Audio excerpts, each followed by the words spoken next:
तो दोस्तों, जब भी आपको किसी तरह की कोई सर्विसेज आपकी सारी रिक्वायरमेंट वगैरह आपके अनुरूप और सारे मापदंडों के साथ अगर पूरी होना शुरू हो जाती है, तो वो सारी चीजें, वो सारी सर्विसेज आपको एक तरह से फ्री लगने लगती हैं। कहने का मतलब पैसा खर्च करने में आपको कोई प्रॉब्लम नहीं है, बशर्ते आपकी सारी जरूरतें बिना किसी टेंशन के उन सभी स्टैंडर्ड्स के साथ पूरी हो जाए जिसके साथ आपको चाहिए। और एक्चुअली डोनाल्ड ट्रंप इस समय यही चीज प्रोवाइड कराने की कोशिश कर रहे हैं, जिसे हम लोग बार बार अपनी वीडियोस में और आप लोग अपने डिस्कशन में उनकी तारीफों के रूप में एक्सप्लेन कर रहे हैं कि देखिए, डोनाल्ड ट्रंप आएंगे तो ऐसा हो जाएगा, डोनाल्ड ट्रंप आएंगे तो वैसा हो जाएगा, सारी कुछ चीजें अच्छी हो जाएंगी। लेकिन इसका मतलब ये नहीं है कि ये सारी कुछ चीजें बिल्कुल फ्री मील की तरह होंगी। डेफिनेटली ये सारी चीजें अच्छी इसीलिए हो जाएंगी क्योंकि उस अच्छेपन के पीछे अमेरिका का अपना हित छुपा हुआ है। डोनाल्ड ट्रंप की पॉलिसी यही है, मेक अमेरिका ग्रेट अगेन, और इसके लिए वो हर प्रयास करने के लिए तैयार हैं, जिसका फायदा बाकी के सारे देश भी अपने अपने हिसाब से उठा पाएंगे। एग्जाम्पल के तौर पर यहाँ पर अमेरिका की जीडीपी की बात की जाए इस समय, तो वो काफी ज्यादा खस्ता हाल है। उसके ऊपर जो डेट है वो किस लेवल का बढ़ चुका है उसको एक्सप्लेन करने की आवश्यकता नहीं है।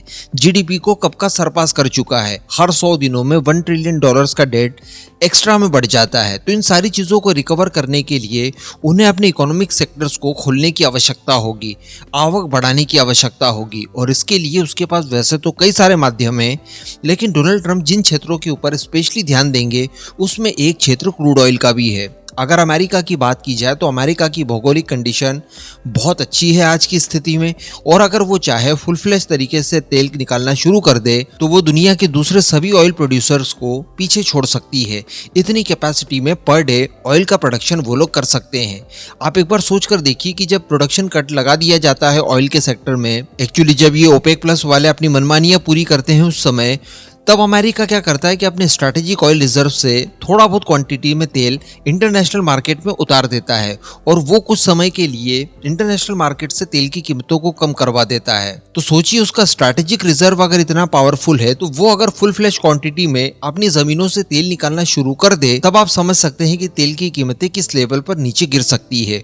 और इस समय यहाँ पर डोनाल्ड ट्रंप की यही मंशा है, जिसके पीछे वो अपने 2-3 उद्देश्यों को पूरा करेंगे। उनकी तरफ से स्पष्ट कहा जा रहा है कि देखिए, तेल की कीमतें इंटरनेशनल मार्केट में $40 पर बैरल तक लानी है, और इतनी बड़ी आसानी से आ सकती है, इवन इससे भी कम तक आ सकती है अगर जो 3 बड़े महत्वपूर्ण देशों के ऊपर प्रतिबंध हट जाएं, लाइक वेनेजुएला, रशिया और ईरान, इन सभी के ऊपर से प्रतिबंध हट जाएं, सभी अपनी फुल पोटेंशियल के साथ तेल का उत्पादन करें, तो बहुत आसानी से 25 से लेकर $30 पर बैरल पे आपको क्रूड ऑयल उपलब्ध हो सकता है। कोई डिस्काउंट की आवश्यकता ही नहीं पड़ेगी। लेकिन रशिया का तो हम लोग फिर भी मान सकते हैं, लेकिन वेनेजुएला और ईरान की बात की जाए तो वो डोनाल्ड ट्रंप की गवर्नमेंट हो या जो बाइडेन, कोई नहीं हटा सकता। तो इसी वजह से बताया जा रहा है कि डोनाल्ड ट्रंप ने जो इंफ्रास्ट्रक्चर तेल के उत्पादन के लिए अपने पिछले टर्म में बनवाया था, उसका पूरा इस्तेमाल करते हुए वो पूरी पोटेंशियल के साथ इस बार ऑयल की निकासी करने जा रहे हैं, जिससे आने वाले कुछ महीनों में तेल की कीमतें काफी ज्यादा कम होंगी। अब इसका सीधा सीधा इम्पैक्ट रशिया के ऊपर पड़ेगा, और यहीं पर डोनाल्ड ट्रंप का दूसरा गोल शुरू होता है, यानी ऑयल का प्रोडक्शन भारी मात्रा में करके भारत, चीन और दुनिया के अलग अलग देशों को उसका एक्सपोर्ट करके वो अपनी इकोनॉमी को तो मजबूत कर ही लेगा अमेरिका, लेकिन इसी के साथ साथ वो रशिया को भी नुकसान पहुंचाएगा। आज की तारीख में भारत और चीन जैसे 2 देश बड़ी मात्रा में रशिया का क्रूड ऑयल खरीद रहे हैं। डेफिनेटली इसके पीछे डिस्काउंट काम करता है, लेकिन कीमतें जब वो कम करवा ही देंगे तो उसके बाद तो डिस्काउंट की किसी तरह की कोई आवश्यकता रह नहीं जाएगी। तो अच्छी गुणवत्ता वाला तेल भारत, चीन कहीं और से भी खरीदने में सक्षम होंगे, जिससे होगा ये कि रशिया की इकोनॉमी एकदम से रुकना शुरू हो जाएगी, जो आज काफी ज्यादा तेजी से बढ़ रही है।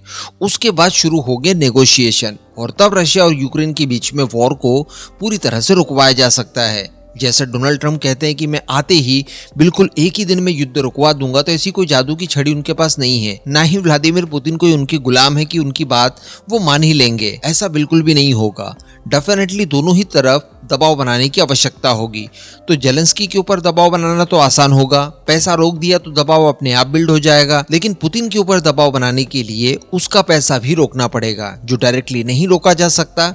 इस वजह से इनडायरेक्ट वे में रोका जाएगा। तेल का संचार जैसे इंटरनेशनल इंटरनेशनल मार्केट में बढ़ेगा, रशियन तेल की निर्भरता समाप्त होगी, कम होगी। उसके बाद अपने आप रशिया भी इस युद्ध से पैकअप करने के लिए तैयार हो जाएगा और इस साथ डोनाल्ड ट्रंप अपने कई सारे गोल्स एक साथ पूरे कर लेंगे।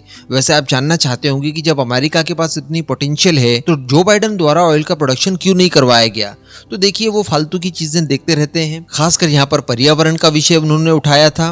वो डोनाल्ड ट्रंप के कार्यकाल के दौरान जब ऑयल का प्रोडक्शन चल रहा था उस समय भी इसके विरोध में बैठे थे, तो उनकी गवर्नमेंट आते ही उन्होंने तेल का प्रोडक्शन रुकवा दिया। बताया जाता है कि अमेरिका के अंदर जब तेल का उत्पादन आप करते हैं तो उसमें पानी का कंजप्शन बहुत ज्यादा बढ़ जाता है और पर्यावरण को खासा नुकसान पहुंचता है उससे। तो फालतू के वोकिज्म के चलते इन्होंने तेल का प्रोडक्शन रोक कर रखा, जिसकी वजह से क्राइसिस न केवल अमेरिका में बल्कि दुनिया भर के देशों में देखने के लिए मिले। हालांकि यहाँ पर भारत को फायदा तो होगा ही होगा, अच्छा खासा होगा, क्योंकि हम लोग दुनिया के तीसरे सबसे बड़े इंपोर्टर हैं और उपयोग करता है क्रूड ऑयल के। लेकिन इस समय हम लोग रशियन तेल को रिफाइंड करके यूरोप के मैक्सिमम देशों में एक्सपोर्ट कर रहे हैं। लेकिन जब अमेरिका के अंदर तेल का उत्पादन भारी मात्रा में होगा, इंफ्रास्ट्रक्चर पहले की तुलना में और अच्छा अपग्रेड होगा, वहां की रिफाइनरीज और मजबूत होंगी लाइक भारत की रिफाइनरीज की तरह, उसके बाद ये लोग पश्चिमी देशों का मार्केट भारत से छीन सकते हैं। लेकिन इसके बावजूद भी भारत को ऑलमोस्ट 1.5 गुना फायदा तो कहीं नहीं गया। बहुत ज्यादा फायदा होगा और बहुत ज्यादा रिलीफ मिलेगा। जो इन्फ्लेशन की रेट है वो काफी ज्यादा स्टेबल बनी रहेगी आने वाले कम से कम 4 सालों तक, और इसका इम्पैक्ट हम लोग आने वाले 1 दशक तक बड़ी आसानी से महसूस कर पाएंगे। हालांकि संभावना यहाँ पर रशिया के लिए भी देखी जा रही है कि हो सकता है कि उसे सैंक्शंस में छूट वगैरह मिल जाए और इसके बाद रशिया पहले की तरह यूरोपियन मार्केट में अपनी गैस को उतार पाए, क्योंकि उसकी गैस के लिए यूरोपियन मार्केट उसके लिए एक तरह से लाइफलाइन का काम करता था। तो उम्मीदें करते हैं कि इन सब फैसलों से सभी को फायदा हो, किसी पक्ष को नुकसान ना हो। इस पूरे मुद्दे पर अब आपका क्या मानना है नीचे कमेंट करके जरूर बताइएगा।